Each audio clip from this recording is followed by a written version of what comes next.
สบายดีพี่น้องอัปเดตโครงการเหตุเพื่อนผม เบิ่งทำผู้ชมตัวนี้ห้องหนึ่ง มีห้องหนึ่งมาทางนี้อีกนี่ห้องหนึ่งห้องนี้ใหญ่ท่านผู้ชมแต่ว่าพักเบิ่งไหมเบิ่งพักไหมเบิ่งพักไหมพักบ่งนะพักบ่งแท้พักบ่งบาทท่านผู้ชมสิเป็นลกเลยได้นี่ใกล้ละใกล้สิแล้วออกเลยท่านผู้ชมดูนะความมันงามแท้งามว่ายุ่ง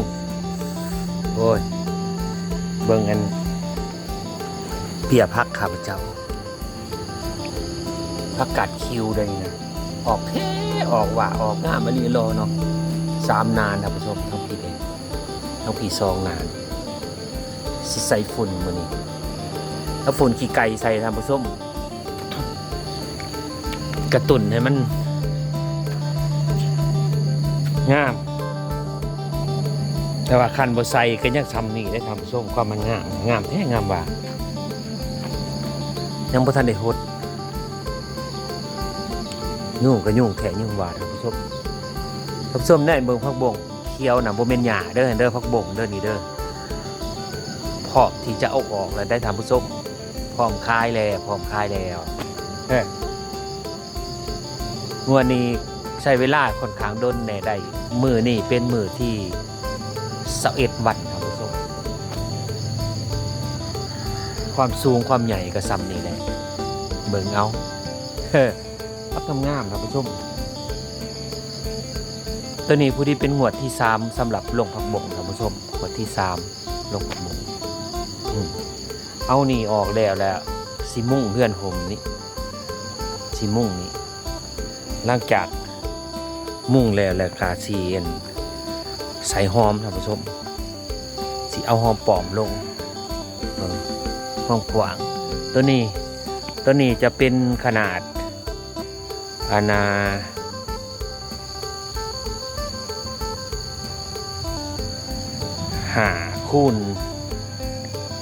5x7ตัวนี้5x7ท่านผู้ชม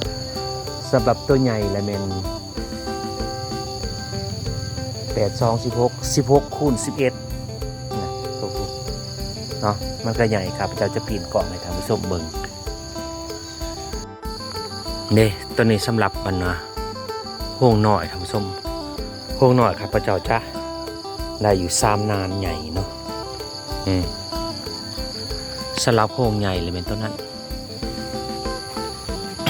เบิ่งพักข้าพเจ้าไม่ทำส้ม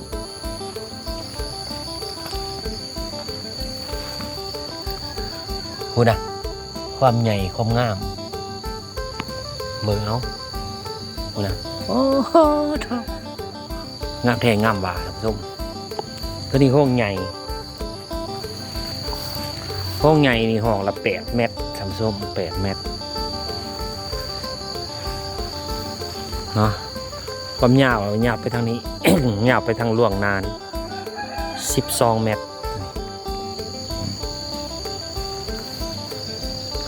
สิมุ่งด้วยผ่ากันเพราะเป็นผ่าสแลนเด้อท่านผู้ชมจะมุ่งด้วยผ่ายางได้ขนาดมาแล้วเ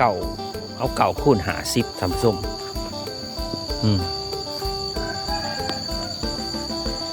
ผ่ายางยังพอทันมาแต่ว่ายังสีเลยเสริมอยู่ได้ท่านผู้ชมเลยยังถาใหม่มาสีเสริมอีกวางหนึ่งอีกเนาะ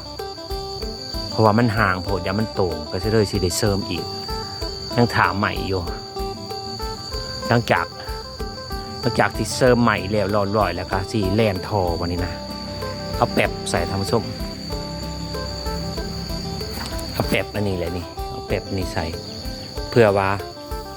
บ่ให้ผ่ายางมันนั่นติดกับใหม่เวลาฝ่าล่มมาแล้วมันเสียนขาดอย่ามันขาดท่านผู้ชมเนาะมุ่งแล้วตอนขัดต้องนุ่งจังเสียน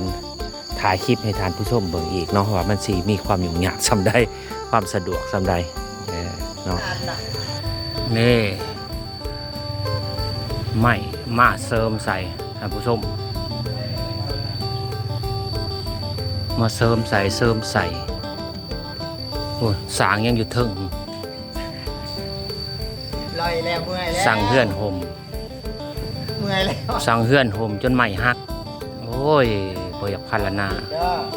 ทำมันที่แทนพักบุ้ง เออ